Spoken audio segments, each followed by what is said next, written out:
बांदा जिले अंतर्गत Atarra PG college में मतदाता जागरूकता कार्यक्रम का आयोजन किया गया, जिसमें मुख्य अतिथि के रूप में आयुक्त चित्रकूट धाम मंडल बाल कृष्ण त्रिपाठी एवं जिलाधिकारी दुर्गा शक्ति नागपाल ने कार्यक्रम का शुभारंभ दीप प्रज्वलित कर किया।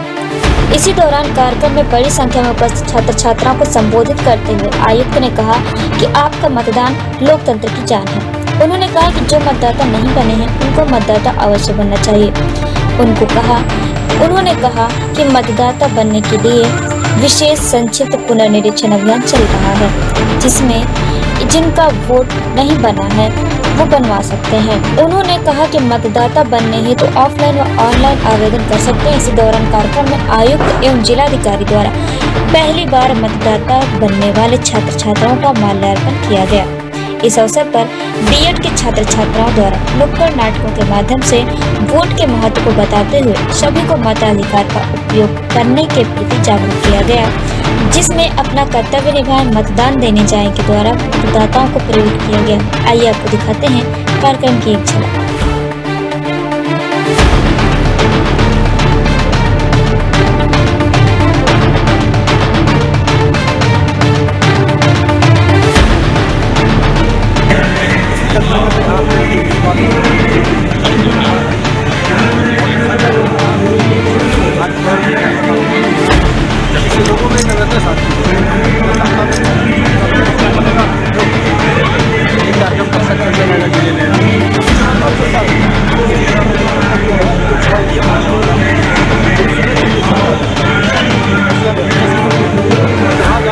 हमारे मतदाता कम वोट डाले जाते हैं, उसको प्रस्तुत किया जाता है, उससे बहुत ज़्यादा फोकस किया जाता है। तो लगातार ये सब देख रहा हूँ, लगातार यहाँ पर और निश्चित से परिणाम होते हैं।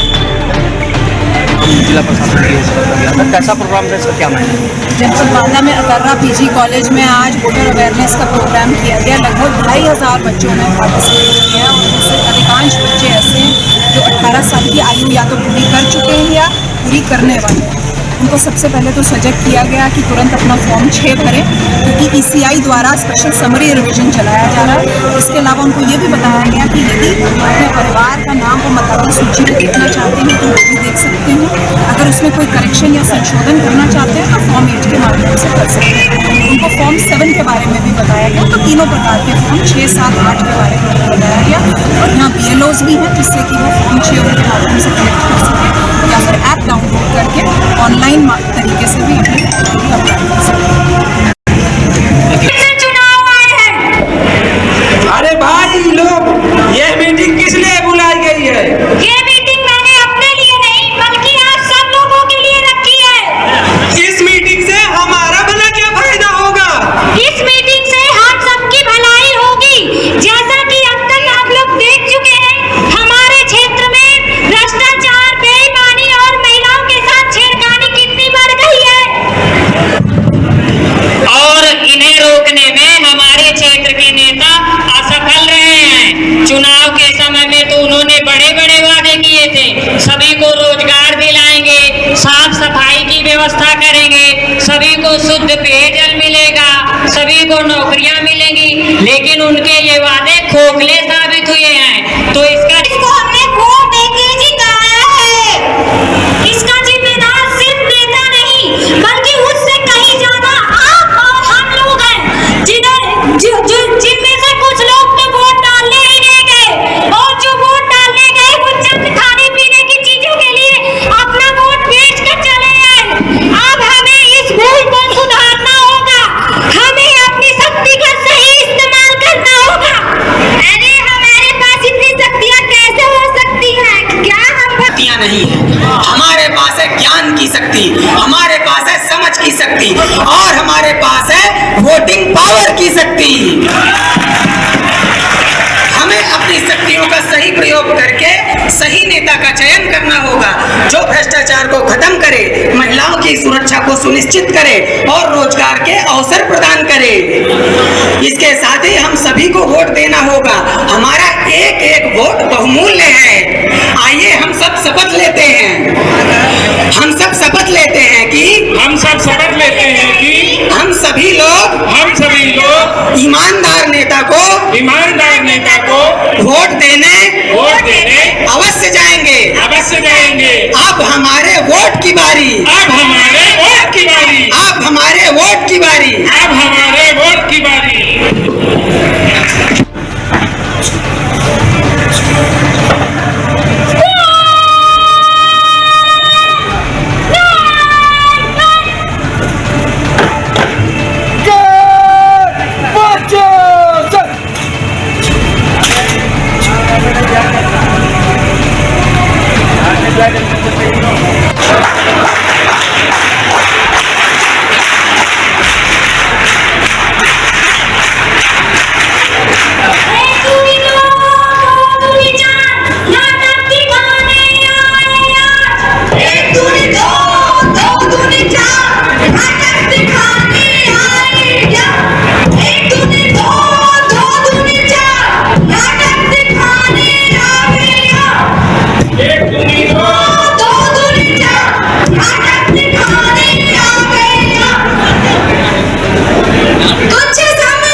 जनता भी तैयार है, नेता भी तैयार है, जनता भी तैयार है। देश के कुछ नागरिक वोटिंग पावर से अनजान हैं।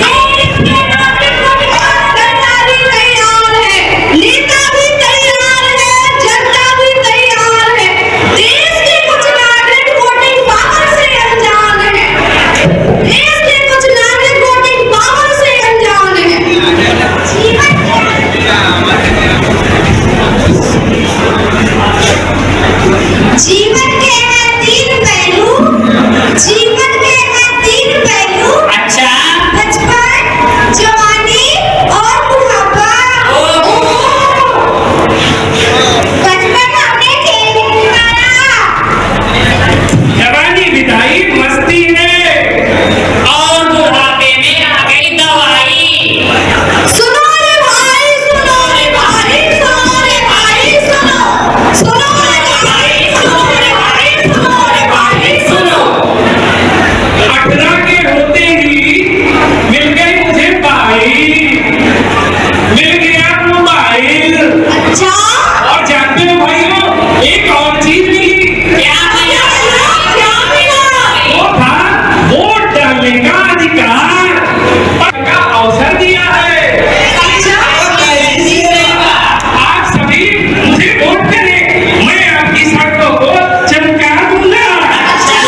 माननीय मंडलायुक्त महोदय से दिखाए और इनको इस सीख से कि ये बिना किसी भय लालच में अपना वोट का प्रयोग करें। माननीय मंडलायुक्त महोदय आप लोग ताली बजा करके बच्चों का उत्साह करें कि 2024 में आने वाले चुनाव में ये बच्चे अपना निर्भीक होकर के बिना किसी लालच के मतदान करें। बहुत बहुत धन्यवाद।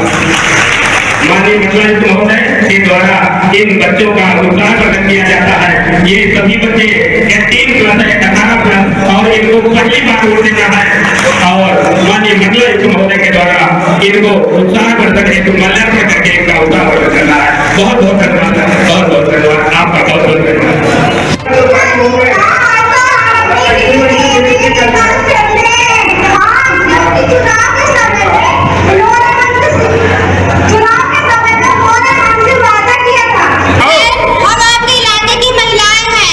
अच्छा, कुछ बदमाश हमें रोज छेड़ते हैं। क्या मेरे क्षेत्र में बदमाश? यस सर, आज उन्होंने तो हद ही पार कर दी। अरे क्या किया उन्होंने? आज उन्होंने हमारा हाथ पकड़ा और हमें बाइक में बैठाने की कोशिश भी की है। अरे ऐसा तो हो ही नहीं सकता। रुको, हम दुर्गा मैडम को फोन लगाते हैं। हेलो, हाय बच्चों। यस, यही तो है। क्या ये? हाँ यही। अरे ये तो मेरे करण अर्जुन है। अरे नहीं, यही है। यही वो लफंगे थे जो हम लोगों से बदतमीजी कर रहे थे। देख लो, ऊंचे घर की लड़कियों, ऊंचे घर के लड़कों को कैसे बदनाम किया जाता है। खुद ऐसे कपड़े पहन के निकलेंगी तो ये सब तो होगा ही। क्यों भाइयों, है ना? हाँ, निकल लो यहाँ से। सिक्योरिटी लेके बाहर चलो इन्हें।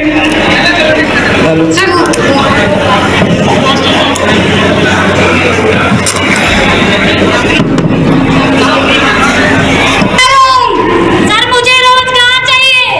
साहब मैं पढ़ा लिखा हूँ, मुझे रोजगार चाहिए। अरे हमारे पास डिग्रियां हैं। अरे इन सब से काम नहीं चलेगा। क्या आपके पास सिफारिश है? सिफारिश, सिफारिश, सिफारिश। हाँ सिफारिश। नमस्ते सर, मैं इस क्षेत्र के ब्लॉक प्रमुख का भतीजा हूँ और ये रहा मेरा बायोडाटा और ये चाचा जी ने आपके लिए कुछ भेजा है। मुझे नौकरी चाहिए। अरे इसकी क्या जरूरत थी, तुम कल से ही ज्वाइन कर सकते। Thank you sir. नमस्ते सर, मैं विधायक की भांजी हूँ। ये रहा मेरा बायोडाटा और मामा जी ने ये आपके लिए भेजा है। अरे इसकी कोई जरूरत नहीं। सर मुझे नौकरी चाहिए। हाँ तुम कल से नहीं, आज से ही ज्वाइन कर सकती। धन्यवाद सर। एमएलए सिफारिश जो करता हमारी मिल जाती हमको नौकरी।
मतदाता जागरूकता अभियान के कार्यक्रम में उपस्थित जिलाधिकारी दुर्गानाथ लाल जी जो लगातार अपने दायित्वों के प्रति सजग रहते हैं और हर परिस्थिति में काम करने के प्रति तत्पर रहते हैं। एडीएम कॉलेज नवादा, एसडीएम साहब, इस महाविद्यालय के प्राचार्य जी, नगर पंचायत की चेयरमैन महोदया, अन्य सभी विद्यालय के जो प्राचार्य हैं, सम्मानित शिक्षक शिक्षिकाएं,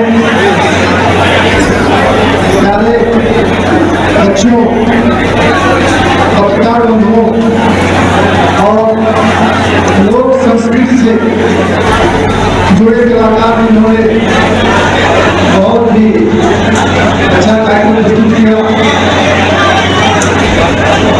आपस में बात करेंगे सुन नहीं पाएंगे, आप सब लोग बात करें, लेकिन ये जो कार्यक्रम हो रहा है इसको हम लोग ठीक करते हैं। और जो आपका यहाँ पे लिखा गया है सुव्यवस्थित मतदाता शिक्षा एवं निर्वाचक सहभागिता, systematic voters education and electoral participation. तो इसमें ये प्रयास किया जाता है कि जो हमारा मतदाता है या जो मतदाता नहीं हो पाया है उसको मतदाता बनना चाहिए, उसको कैसे एजुकेट किया जाए, उसको शिक्षित किया जाए और शिक्षित करने के साथ साथ वो पार्टिसिपेट भी करें। कहने बहुत आसान लगता है कि शिक्षित करने की आवश्यकता है, भाई जाना है वोट डाल के चले आएंगे, ऐसा नहीं है। आपको शिक्षित इसलिए किया जाता है कि पहले आप मतदाता बने। मतदाता बनने के लिए लगातार अभियान चल रहा है। इस समय भी विशेष संक्षिप्त परीक्षण अभियान चल रहा है जो 9 दिसंबर तक चलेगा। तो आप सबसे अनुरोध है कि कोई भी व्यक्ति, कोई नागरिक जो 1 जनवरी 24 को 18 साल की उम्र को पूर्ण कर लेता है वो मतदाता बनने से बचे। इसके अलावा आगे के भी जो मतदाता बनने वाले हैं जो करेंगे 18 साल पूरा करेंगे, जैसे आपका 1 अप्रैल को, 1 जुलाई को और 1 अक्टूबर को वे लोग भी फॉर्म भर सकते हैं। फॉर्म भरने के ऑप्शन आपके पास ऑनलाइन भी है, ऑफलाइन भी है। तो पहले तो मतदाता बनना चाहिए और आपके माध्यम से हम इच्छा यही करते हैं कि आप जहाँ निवास करते हैं, जहाँ भी आपके मित्र हैं, संबंधी हैं, उन सबको भी इस तरह से आप एजुकेट करें वो मतदाता बन जाए। मतदाता बनने के बाद फिर मतदान करने का अवसर आता है। वही एक आपने लड़का के माध्यम से बहुत ही अच्छे से ये बताने का प्रयास किया कि अगर हम मतदान करते हैं और सब मतदान करते हैं तो कैसे एक अच्छे कैंडिडेट का चुनाव करेंगे जो हमारे विकास के लिए, हमारे देश को आगे ले जाने के लिए, विश्व में एक स्थान बनाने के लिए समर्पित होगा। फॉर्म भर सकते हो, बीएलओ को डायरेक्टली लिंक भी कर सकते हो। अब ये तो हो गया फॉर्म भरने की बात। अब मान लो आपको पता नहीं है या आपके घर में आपके दादा दादी, नाना नानी, पापा मम्मी या भाभी कोई नई शादी होकर के आई है, भाभी घर में आई है, आपको देखना है उनका नाम मतदाता सूची में है या नहीं है। कोई भी नाम जोड़ने से पहले आपको ये देखना पड़ेगा ना कि हमारा नाम है कि नहीं है।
आपका किसी ना किसी केस में प्राथमिक विद्यालय नहीं तो आपका जो माध्यमिक बोर्ड वाला विद्यालय है, सरकारी विद्यालय, वही आपका ग्रुप होगा।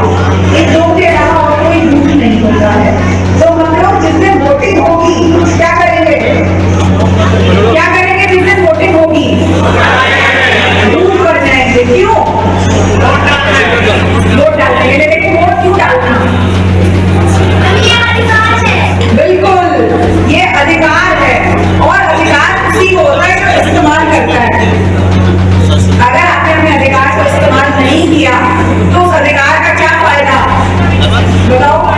मेरे जेब में 100 रुपए हैं, ठीक है, मेरे जेब में 100 रुपए हैं। अगर मैंने अपने दोस्तों को पार्टी नहीं दी, वो 100 रुपए मैंने खर्च नहीं किए, तो 100 रुपए का क्या फायदा? बताओ। तो कागज का टुकड़ा हो गया ना। पैसा वही है जो आपने खर्च किया, वही असली में पैसा होता है जो आप खर्च करते हो, जो आप इस्तेमाल करते हो, ठीक है।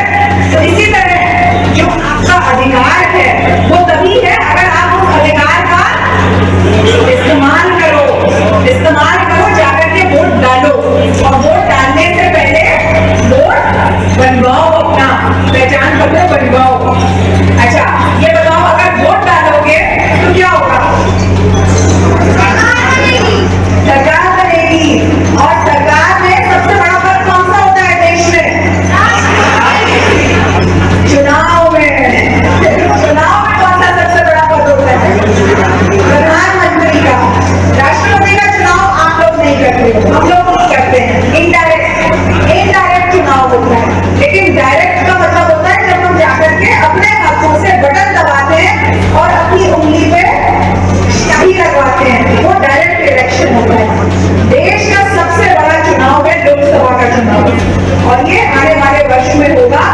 आप तय करोगे कि देश का प्रधानमंत्री कौन बनेगा, ठीक है। बहुत बड़ा पद है ये और बहुत बड़ा अधिकार है। हम सोचते हैं कि वोट डालने से क्या होगा? वोट डालने से ये होगा कि आप तय करोगे प्रधानमंत्री कौन बनेगा। और हो सकता है, ये मेरी अब आपसे आखिरी लाइन है, हो सकता है कि आज से 10 साल बाद आप में से कोई दावेदार प्रधानमंत्री का बनेगा कि नहीं? कोई भारत से कोई प्रधानमंत्री बनेगा आज से 10, 15, 20 साल बाद? आप में से कोई बनेगा? तो अटर्रा पीजी कॉलेज से भाई नोट कर लो, ये वीडियो कहीं ना कहीं किसी सीडी में जाकर के बंद हो जाएगी। आज से 15-20 साल बाद हो सकता है उत्तर प्रदेश और देश के बड़े-बड़े पद अटर्रा पीजी कॉलेज से लोग उन पदों पे बैठेंगे, उन पदों को सुशोभित करेंगे, ठीक है। तो अपना दावेदार चुनिए, बढ़िया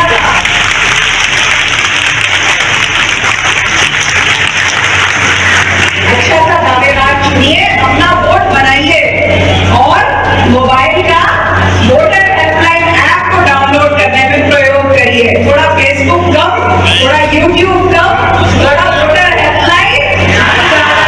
थैंक यू। सरकार करने नहीं जाते हैं तो उसका क्या दुष्प्रभाव होता है? स्वीप की शुरुआत वर्ष 2009 में की गई थी इलेक्शन कमीशन ऑफ इंडिया द्वारा, और उस समय जो वोटिंग का परसेंटेज होता था वह 35%, 40%, 42% होता था। तो स्वीप की शुरुआत की गई और लगातार इसमें मतदाताओं को जागरूक करने का प्रयास किया जाता है, मतदान करने के लिए प्रेरित किया जाता है।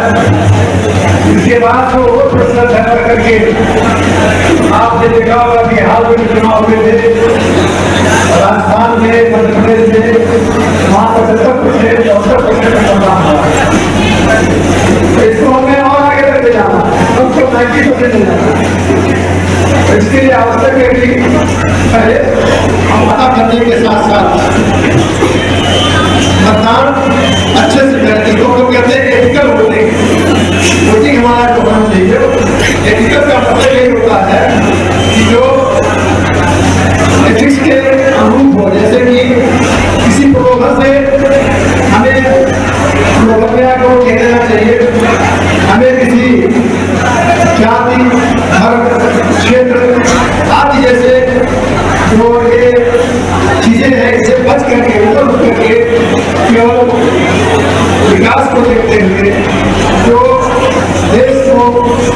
आगे ले जा सकता हो, इसको देख करके वोट देना चाहिए। हम जानते हैं कि अभी कुछ दिनों पहले प्रधानमंत्री जी ने पंचप्रण की घोषणा की है। वो पंचप्रण क्या है, जिसको अगर हम अपनाएं और उसको अगर अपने जीवन में उतारें तो निश्चित रूप से देश इसकी संकल्पना की जा रही है कि 2047 तक विकसित हो जाएगा, वह विकसित हो जाएगा। और उसके लिए अभी से संकल्प यात्रा अभी शुरू हो गई है। संकल्प इसलिए किया जाता है कि किसी काम को करने से पहले आपको संकल्प लेना पड़ता है, मन में विचार आता है। वह विचार जब आता है तो विचार आपका बाद में एक्शन में परिवर्तित हो जाता है। हम फिर वैसे अपने कार्य करते हैं। जब लगातार हम वैसे अच्छे कार्य करते हैं तो हमारी हैबिट बन जाती है, और जब हैबिट बन जाती है हमारा वो एक कैरेक्टर हो जाता है, संस्कार बन जाता है जो आगे ले जाता है। इस सब को लेकर के ये जो यात्रा शुरू की गई, संकल्प शुरू की गई है, इसे सोचना चाहिए। इसके अलावा मैंने भी आपको बताया था पंचप्रण क्या है, जो भारतीय नेताएं हैं उसमें पहला पॉइंट है कि जो गुलामी की मानसिकता है उसको हमें छोड़ना है। हम सब कहते हैं, क्या करते हैं, कितने देश वाला कितने मतलब गुलाम रहा, उस मानसिकता से छोड़ना है। दूसरा है कि जो हमारे धरोहर है उसका सम्मान देना, विरासत है उसको सम्मानित करना। तीसरा है जो हमारी लोक कलाएं हैं, लोक परंपराएं हैं, उसको भी गौरवान्वित और दुरुस्त करना है, यही आपको देखना है। चौथा है कि सभी लोग एकता में बंधे रहे, एकता के प्रति आपको प्रयास करना है। पांचवा है कि जो नागरिक का अधिकार है, नागरिक की ड्यूटी को पूरा करना है। ये जो पंचप्रण संकल्पित किए गए हैं और इसको लेकर के काम भी चल रहा है, और आप देख रहे हैं लगातार इस दिशा में प्रयास चल रहा है अपनी संस्कृति को आगे बढ़ाने के लिए। गौरव को जो पुराना गौरव था उसको कैसे आगे ले चला, इसमें प्रयास किया जा रहा है। इन सब चीजों को आप सबको भी सोचने की आवश्यकता है, क्योंकि आने वाले समय में आप नागरिक होंगे और आप भी इस देश की चलाने वाले कर्णधारी बनेंगे।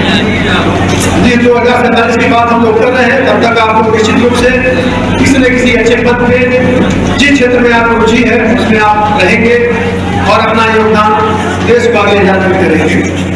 तो आज के इस अवसर पर मैं आप सभी लोगों से इतना ही कहना चाहूँगा कि जो योजना चल रही है स्वीप की, इसको लगातार तेजी से बढ़ाना है। और कोई भी व्यक्ति मतदाता करने से न छूटेगा और मतदान करने से न छूटेगा, दोनों देखना है, क्योंकि असली परिणाम नहीं आएगा न सभी मतदाता मतदान करेंगे।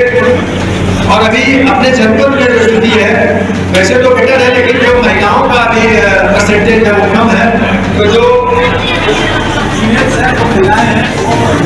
मतदाता बनने के लिए